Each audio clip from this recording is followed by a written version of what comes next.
Welcome back mga kaaldab. Ito na naman po ang inyong lingkod, si Mr. Destiny. At ang pag-uusapan naman po natin, etong mga nangyayari ngayon kay Alden Richards, kay Maine Paul Carson, at kay Catherine Bernardo. Unahin po muna natin yung kay Alden mga kaaldab. Ito yung sinasabi ko na hindi po talaga habang buhay Alden Richards, di po ba, ang itatawag sa kanya?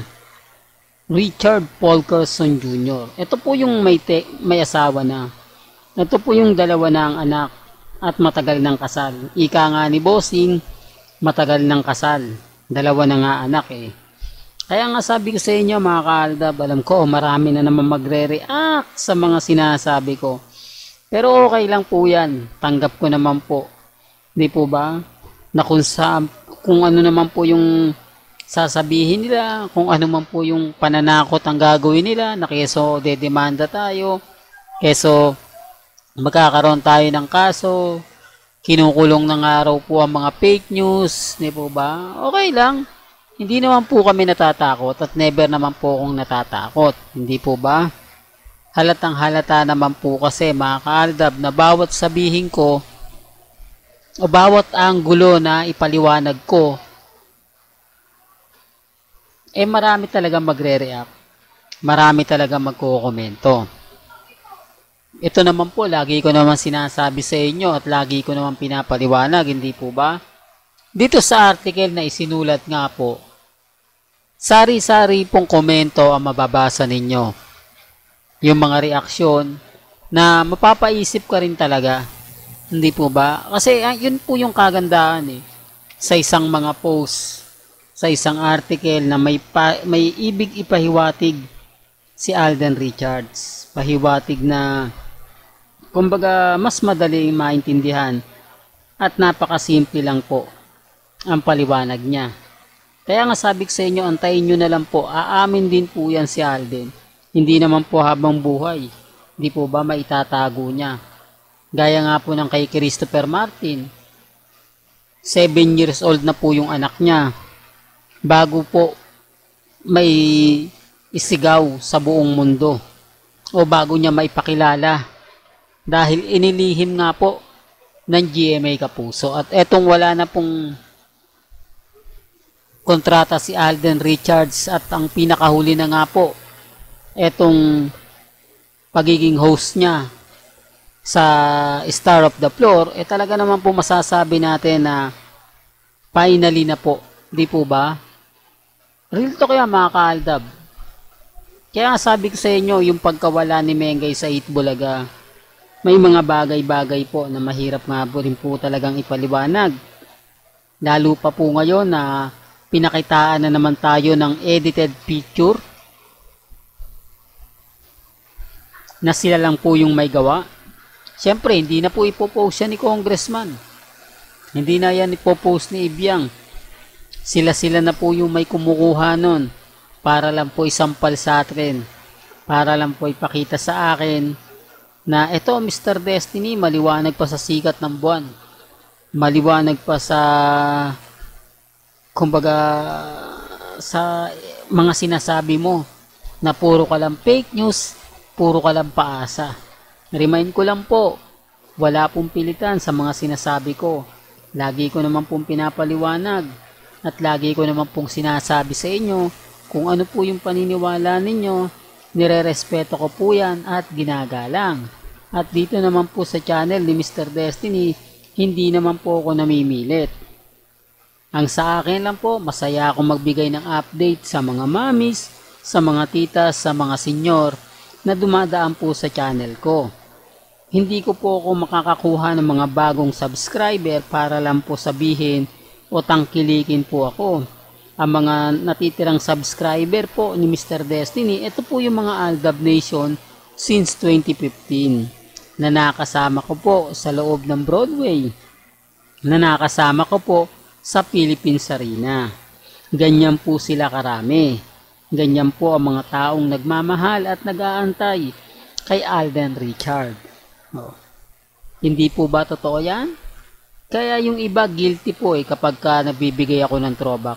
Sila po yung Aldab Nation na bumitaw. Sila po yung Aldab Nation na maagang tinanggap yung mga sarswela. Gaya nga po sabi ko sa inyo, may mga grupo-grupo talaga yan. Depende na lang sa sasalihan mo. Depende na lang sa paniniwalaan po ninyo.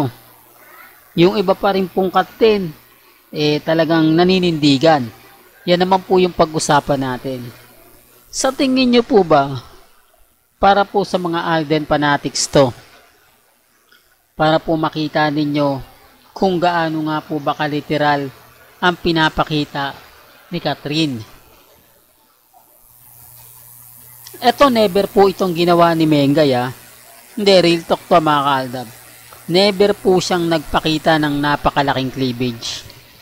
Ang ibig kong sabihin mga kaaldab, yung ganitong maluwa-luwa na, yung ganitong kapag nakita mo, mapapaisip ka, di po ba, na hindi siguro, o wala siguro na relasyon sila Mengay at si Alden, pero hindi mo to nakitaan Ito yung sinasabi ko mga kaaldab, na si Alden Richards, conservative po talaga yan. Di po ba? Si Mickey Quintos nga, ganyan din po yung suot Nagpo-promote sila ng The Gift. Yung po yung teleserye ni Alden Richards. Pero anong nangyari? Ang ginawa po ni Alden, nilagay niya sa likod. Humarang siya. Para hindi nga po daw masyadong mapansin. Hindi po ba? Ganyan po ka conservative si Alden. Tapos, makikitaan niya ng ganyan si Catherine. Hindi po ba? Na halos maluwa-luwa na ipalalandakan mo pa sa mga tao. Samantalang si Mickey Perios, ano ba yan? Mickey Quintos, pasensya na po kayo mga kaaldab Nako, ang dami ko na naman basher nito. Marami na naman. Nako, mali-mali na naman yung sinasabi mo. Remind ko lang po hindi po tayo certified vlogger. Isa lang po tayong Aldab lovers na nagkakamali pa rin po o nagkakamali po madalas. Kaya po ako humihingi ng pasensya lalo na po sa mga mommies, di po ba?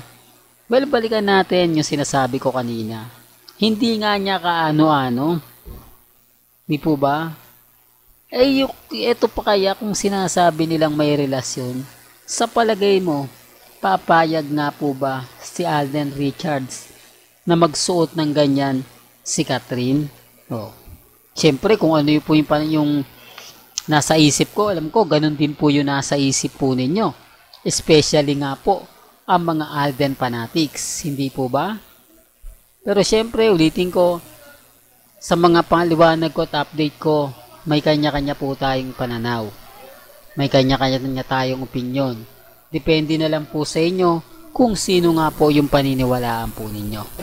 Hanggang dito na lang po ang ating latest updates. Kaya kung gusto nyo pa po ng pinaka-latest at sariwang update, abay tumutok lang po kayo dito po sa channel ni Mr. Destiny para updated po kayo sa mga bago at sa mga latest na i-upload po natin maya-maya lang. Kaya kung bago ka lang sa channel na to at isa kang true-blooded Aldab Nation na nagmamahal kila Mengay at Isoy, tama po ang channel na pinuntahan mo. Kaya consider na po kitang bagong subscriber. At huwag mo kalimutang i-share ang mga video po natin sa mga mami, sa mga titas, at sa mga senyor. Hanggang sa muli, salamat po sa panonood at pakikinig.